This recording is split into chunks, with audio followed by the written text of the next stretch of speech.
Bruce Lee, the greatest martial artist the world had ever seen, suddenly died in 1973. He left behind a 4-year-old daughter, too young to remember him, but old enough to carry his name forever. And for the next 5 decades, that little girl would fight a war her father never imagined. Not with fists, but against something far more dangerous. Her name is Shannon Lee, and in 2026, she is the last guardian of everything her father stood for.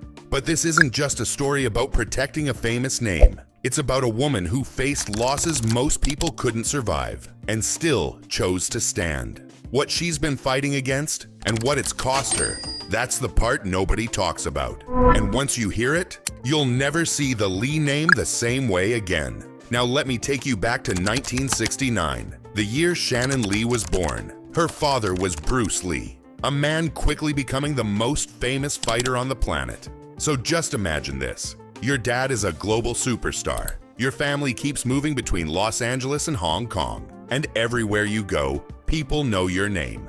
That was Shannon's childhood. Her older brother Brandon was born 4 years before her, and the two were really close. But their bond was built on something heavier than most siblings ever deal with: fame, attention, and a last name that followed them everywhere. And here's a small story that says everything.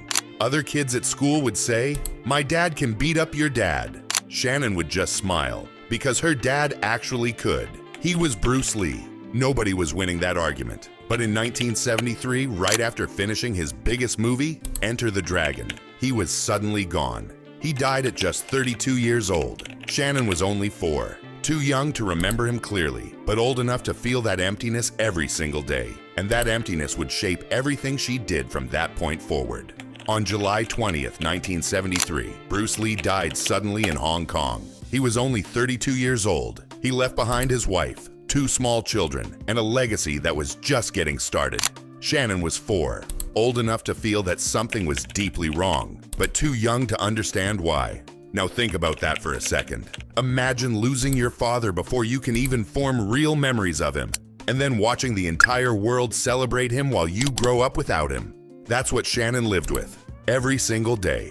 In 1974, her mother Linda brought the family back to Los Angeles and tried to build a normal life. And she really tried. Regular schools, a quiet home, no cameras. But here's the thing. No matter how normal life looked on the outside, the shadow of Bruce Lee was always there. In family stories, in old films, in the way strangers looked at her when they heard her last name.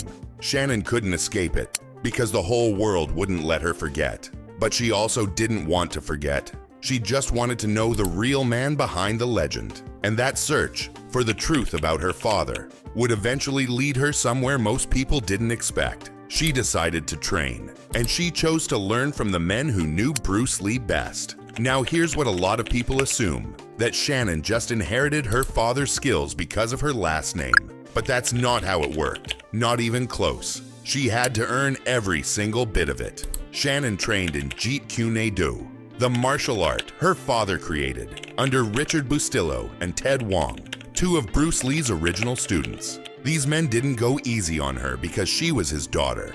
They pushed her like any other student, and that training gave her something priceless, a real connection to her father through movement. Not just stories, but she didn't stop there. She also studied Taekwondo, trained in Wushu, and learned kickboxing under the legendary Benny the Jet Urquidez. Now think about what that took.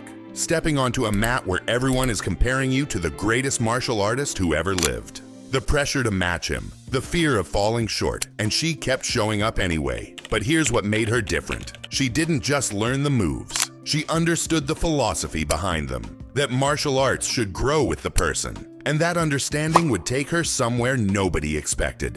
In 1987, she packed her bags and headed to Tulane University in New Orleans, not to fight, but to sing. Now, most people would expect Bruce Lee's daughter to study fighting, but Shannon did the exact opposite.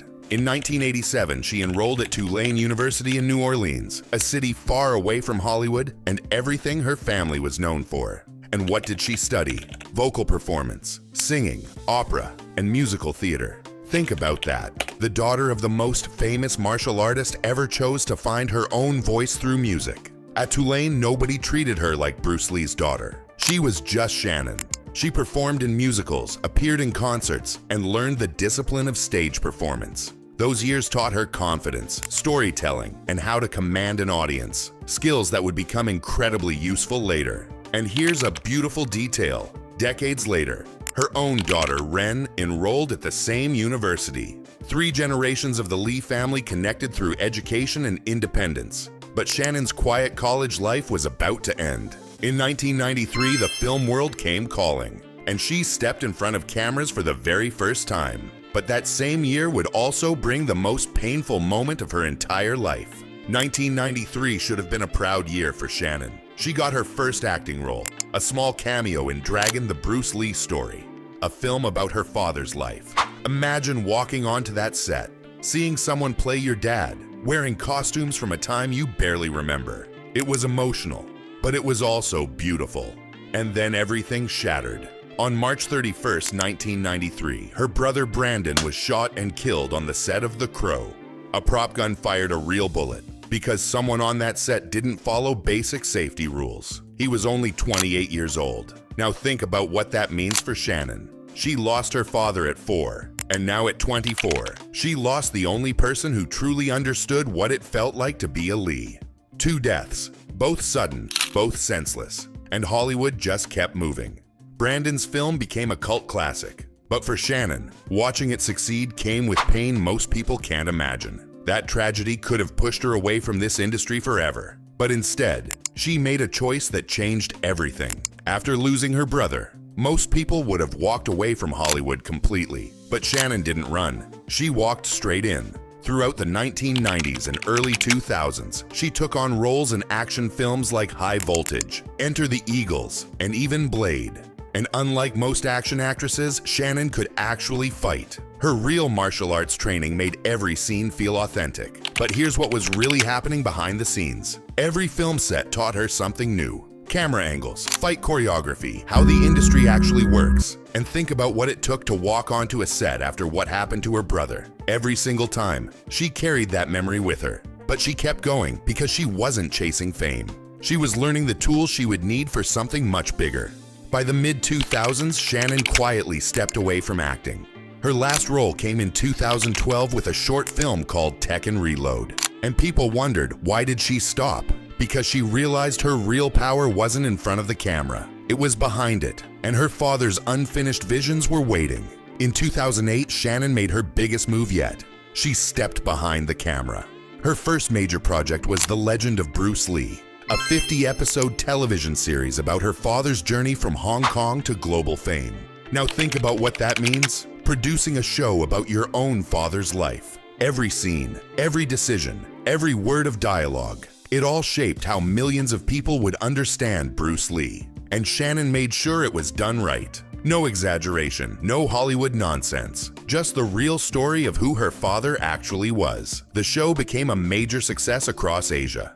And she followed it with 2 more projects in 2009 and 2012. But here's what Shannon learned from all of this. Controlling the story mattered more than being in it. From behind the camera, she could protect her father's image far more than she ever could as an actress. And that realization changed everything. Because somewhere in her father's old papers, there was a television concept he had pitched 50 years ago. Hollywood had rejected it back then, but Shannon was about to bring it to life. Now this is the part that gives me chills. Back in the early 1970s, Bruce Lee walked into Hollywood with an idea. A martial arts drama set in 1870s San Francisco during the Tong Wars. It was bold, it was original, and it had an Asian lead. And Hollywood said no, because they weren't ready for that. They reportedly gave a similar concept to a white actor instead. Bruce Lee never got to see his idea come to life, but his daughter did. In 2016, Shannon announced she would produce Warrior, based on her father's original written pages that she discovered years later. She told Deadline,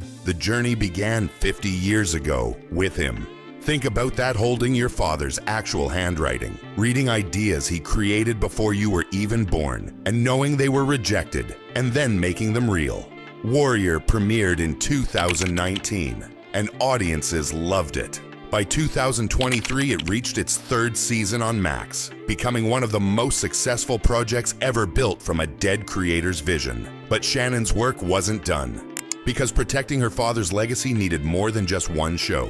It needed someone standing guard every single day. Now here's something most people don't realize about Shannon Lee. She's not just Bruce Lee's daughter. She's the CEO of the entire Bruce Lee empire. The Bruce Lee family company, films, merchandise, publishing, licensing, all of it runs through her. The company was passed down from her mother Linda, who Shannon says is still always on speed dial. And Shannon's approach is very clear. She doesn't want her father to be remembered as just an action hero. She wants the world to see him as a philosopher, a thinker, and a man whose ideas still matter today. She even wrote a book, Be Water, My Friend, sharing her father's teachings mixed with her own personal stories. On top of that, she runs the Bruce Lee Foundation, a nonprofit that helps young people through education and mindfulness. They even operate Camp Bruce Lee, a summer program teaching kids confidence and emotional strength. But here's the hard part.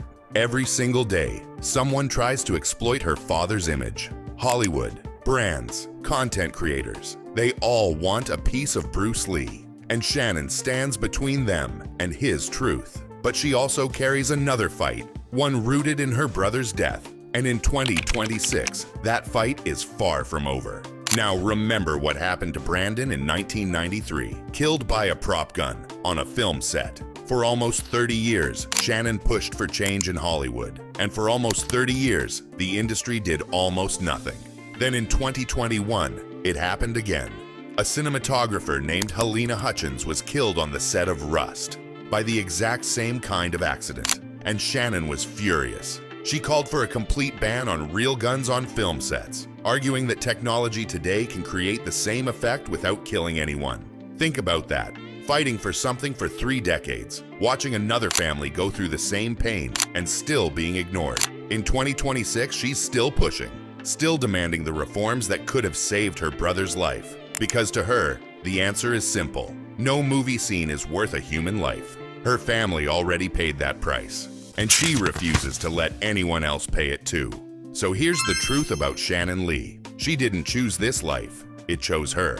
She lost her father at 4, her brother at 24, and spent the next 50 years fighting battles they never imagined. Not with fists, but with contracts, courtrooms, and a refusal to let the world turn her father into a cartoon. The world calls her Bruce Lee's daughter. Like that's all she is. But look at what she built. CEO, producer, author, activist, all while carrying a weight that would crush most people. She earned her place, not because of her last name, but because she showed up every single day. Remember the question from the beginning? What happens to a legend after he's gone?